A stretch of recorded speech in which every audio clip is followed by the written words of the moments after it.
Сәлем достар, сіздермен бірге Асылбек King арнасы. Бүгін біз сіздермен Легаға немесе басқа браулерлерға шанс көтеру, қалай шанс көтеру керек екенін айтатын боламыз. Видеоны бастамас бұрын сіздерге айтатын менің арнама тіркеліп, осы лайк бас, осы арнаға лайк басып кетіңіздер. Сіздерге ары қарай айтатын боламын. Яғни кеттік. Мына 3 немеге басамыз, меню тұратын жерге. Настройкаға басасыз. Осы настройкада сізде осылай болып тұрады. Өлеңді қосып тұру керек. Сіз осы екі өлеңді бүйтіп өшіресіз, міне осылай өшіресіз. Және де екінші неме осы локация, міне нарада локация болады, міне осы жерде локация, міне басып тұрмын. Сол жерде сізде Қазақстан деп тұр. Қазақстанда аласыздар, басасыздар да Нидерландия немесе Канадаға қоямыз. Өздеріңіздің таңдауыңыз өздеріңізде. Мен мысалы Нидерландияға қойдым. Тілді ағылшынға немесе Францияға қоюларыңыз қажет. Аланда Қытай, Япония деген ондайларға қоюдың қажет жоқ. Олардың бәрі өтірік сөз. Енді екінші неме.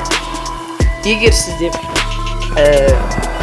3 бокстар болса, 3 сундук болса, яғни 3 сундук болса, сіз оны ашқаннан кейін тез ашып, сосын шансыңызды қарасаңыз, именно 3 болу керек. Өйткені 5 болса, сіз оны тез ашуыңыз керек негізі. Сондықтан 3 тез ашылады, сондықтан 3 болу керек. Және де сіздерге айтатын ең басты ол ешқандай кристалды ештеңе қоймаңыздар. Егер сіздер мысалы кристалды кететін болсаңыздар, ол кристалдар орнына сізге не алуға болады? Алуға болады. Суббота сайын роборубкада аласыздар. Өйткені роборубкада жақсырақ. Ал егер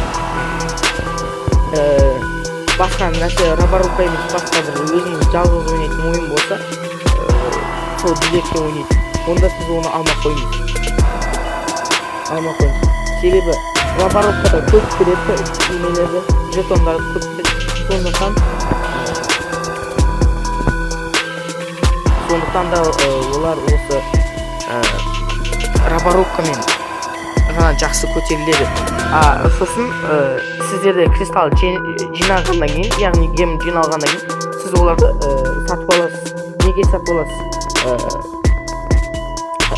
Сол билеттерді сатып алғаннан кейін, сіздерде бокстар пайда болғаннан кейін удвоителдер аласыз.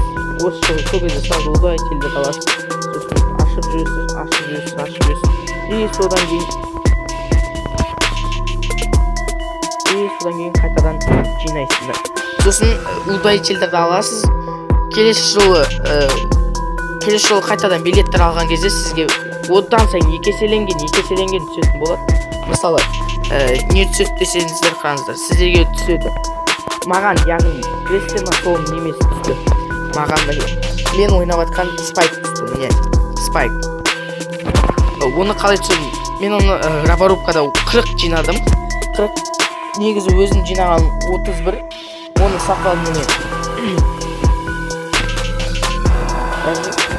Осы жерде суббота сайын, яғни сенбі сайын осы жерде 49-та 2000 удвоителдер болады. Соны сатып алдым. Сол кезде менде 40 өзімнің 40 болды. Егер сіздерде удвоитель болмаса, немесе удвоительға жетпесе, міне 30 кристалға міне осы билеттерді алуға болады. Менің ұтқан немелерімді көрсетейін ба сол сіздермен? Ол міне мен Легаға шансымды көтердім. Бірақ ең ақырғы түскен браулерім ол менде Фрэнк. Бірақ мен Фрэнкпен өте қатты ойнай алмаймын. Макс та сол немемізді оның келесі видеода айтатын боламын. Менде толмай жатқанын қараңыздар. Қазір толтырып көретін боламын. Сол сіздерге тағы екінші советімді көрсететін боламын. Ал сіздермен бірге болған Асылбек.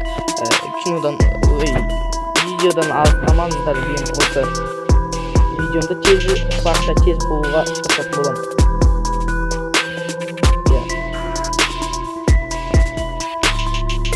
Ал мен өзімді атеқа кетей ақырын дауыссыз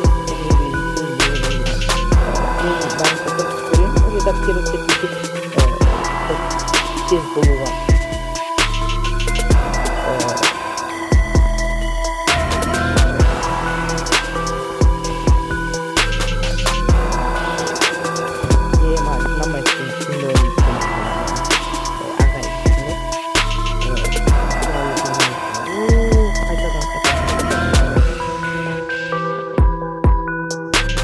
Егер сіздерге осы қазақ YouTube арнасын дамытқыларыңыз келсе, осы мына каналға, қазақ каналдарына барынша көп жағуға тырысыңыздар.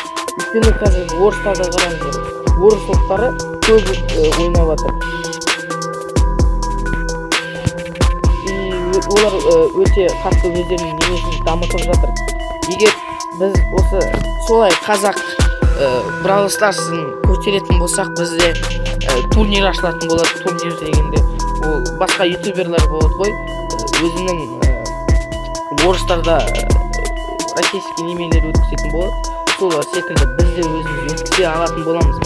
Сондықтан сіздер барынша қазақ ютуб арнасын дамытыңыздар. Барынша тіркеліңіздер. Олар сізге хотя бы галочканы баспақ қойыңыздар. Просто тіркеліп әрбір видеоны лайк басыңыздар. Болды. Сіздерге айтатын сол ғана сіздерге айтатын. Сол ғана. Сонда барлық қазаққа көмектеспесе бізге көмектеседі. Біздің тілімізді ұқпайтын орыстар көмектеседі ме? Жоқ. Бізге қазақтар ғана көмектеседі. Қазақ бір-біріне ғана көмектеседі. Мен қазір толтырып көрейін.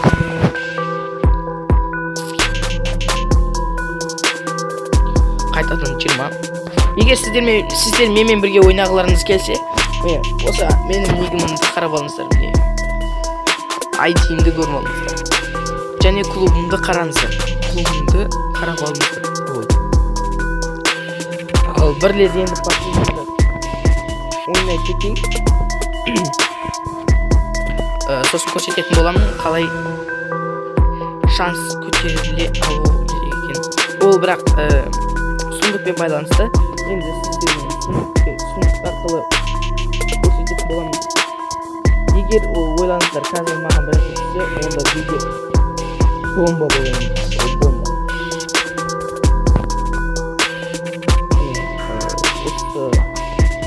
Ойнай алмайтындарды қоймын. Неге осылай тұрады екен?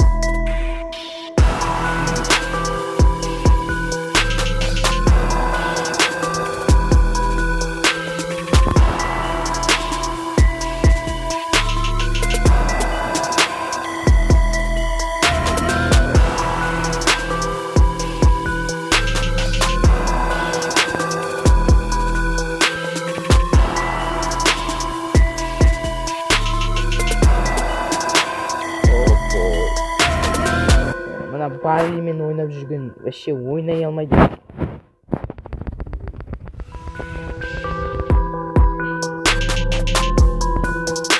Оны пайпердің өзі. Сіздер менімен ойнағыларыңыз келсе қайтадан қайталап айтамын. Мен барлығымен ойнаймын. Бірақ егер сіздер бұл конечныйдан бастап ойнауларыңыз қажет. Себебі кейбір қазіргі балаларды көбі балалар болғандықтан ойнай алмайды достар. Мына Шелли бізді өте қатты көтеріп тұр. Мен бар күшімен ойнап жатқан жоқпын. Сондықтан ренжімеңіздер. Егер жаман ойнап айтатын маған бәрі. Стар плеер болдық. 20-шы рангқа төртеу ғана. Қараңыздар.